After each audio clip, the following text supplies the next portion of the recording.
Welcome to the question of the day. Today's question is from JD, and JD says people in our area are different. They don't buy into the process and they don't want to be sold. They just want the cheapest price. What do we do? That's a great question. Thank you for submitting that question. I agree. I don't want to be sold either. I don't know anybody who does want to be sold. And cheapest price, well, I mean, nobody wants to pay more for something than they should. I would agree with that as well. But what does cheapest price mean? Because there's certain things that customers want and need.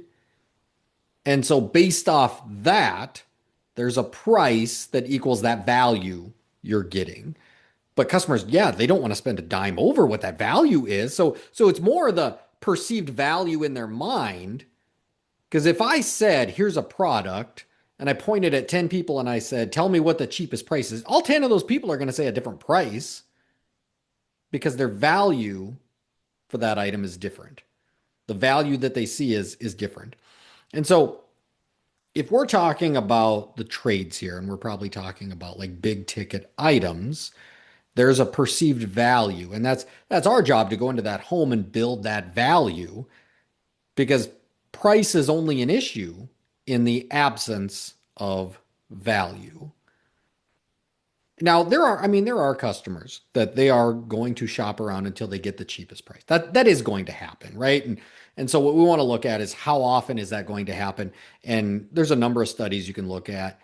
Some studies say about 10% of customers are simply going to pick the cheapest price for whatever that item is, regardless of what else it does, right? There's some studies that get more to 15 to 17%, depending on what study you're looking at. Let's just say between 10 and 17% of customers are simply going to shop around for the cheapest price and they don't care about anything like comfort or features or efficiency or anything like that, right? So, okay, 10 to 17%, that's not going to be our customers then. And that's okay. There's nothing wrong with that.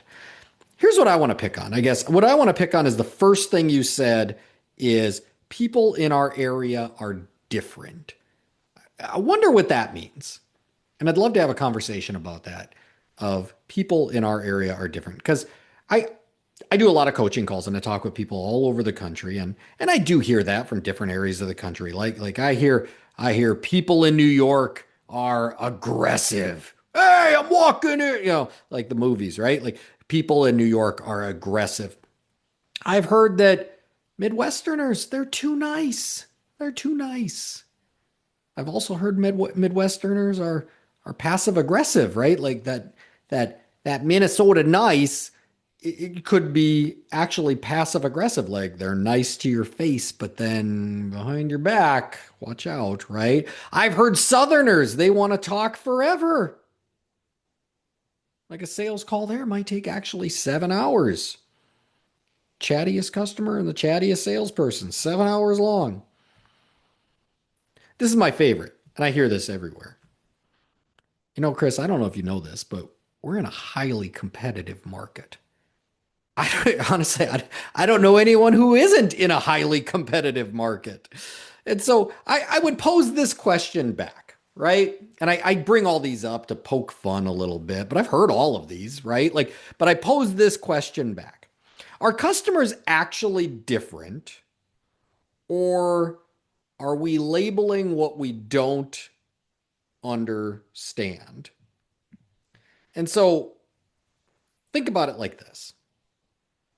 We lean on these regional labels of people in our area do X, Y, and Z.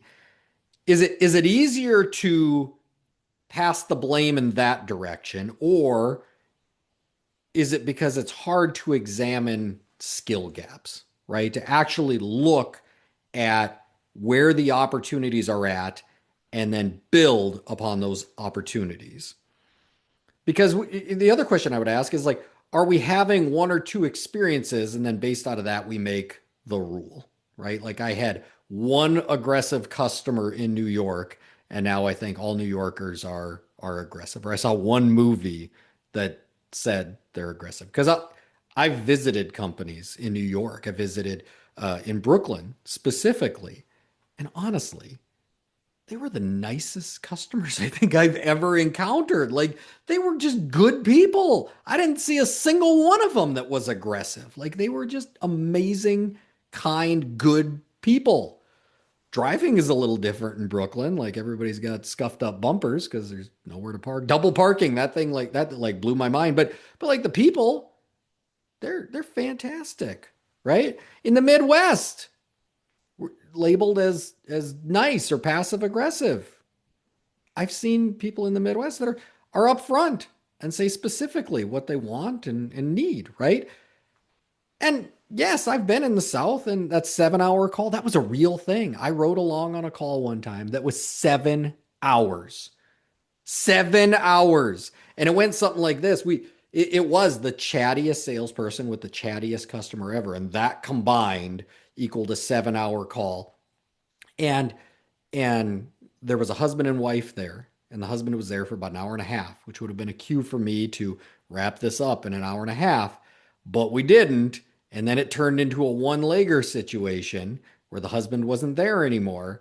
But then we found out the husband was coming back, and so then it got stretched out for the husband to come back. And I kid you not, this husband walked in and he was like, "Why are you still here? Like, I can't believe you guys are still here." He walked in, said, "I want that option." Call was over. Like it was done.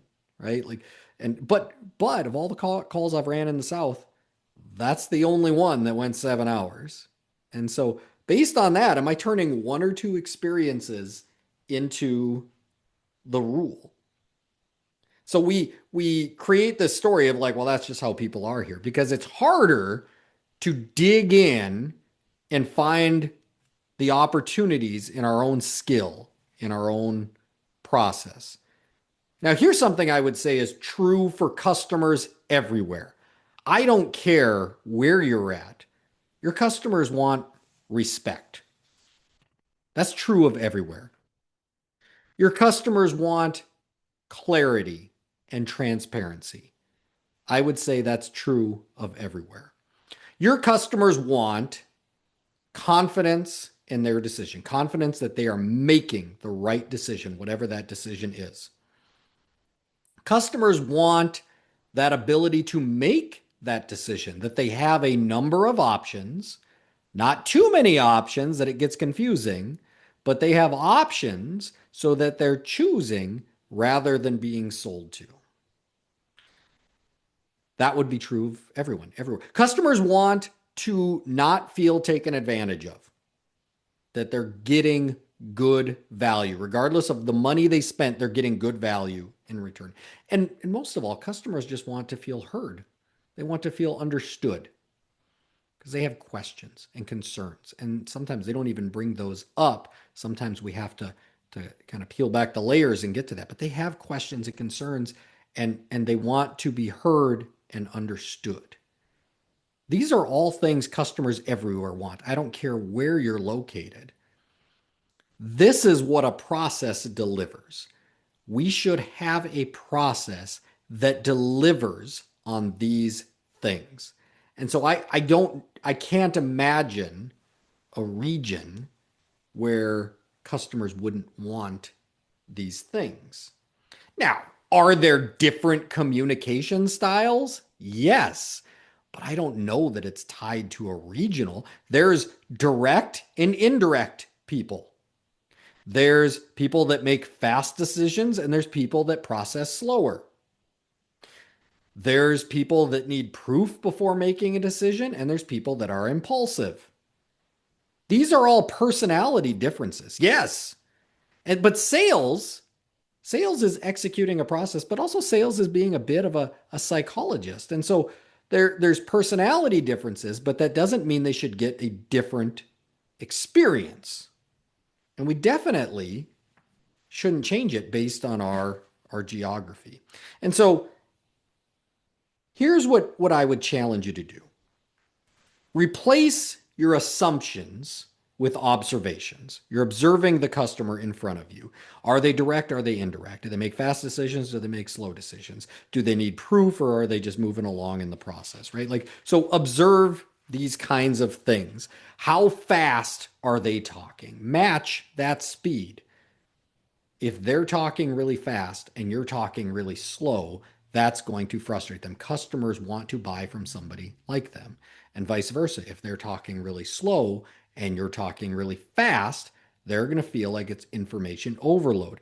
Observe your customer. Observe how they ask questions and what questions they ask. Observe their body language. Things you're going to want to listen for while you're observing. Decision signals.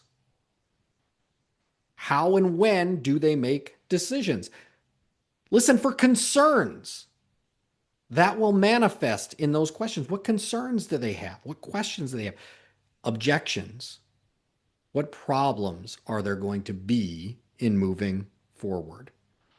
And then you want to match this. So all of these things you're observing, you want to match. You're not changing your process.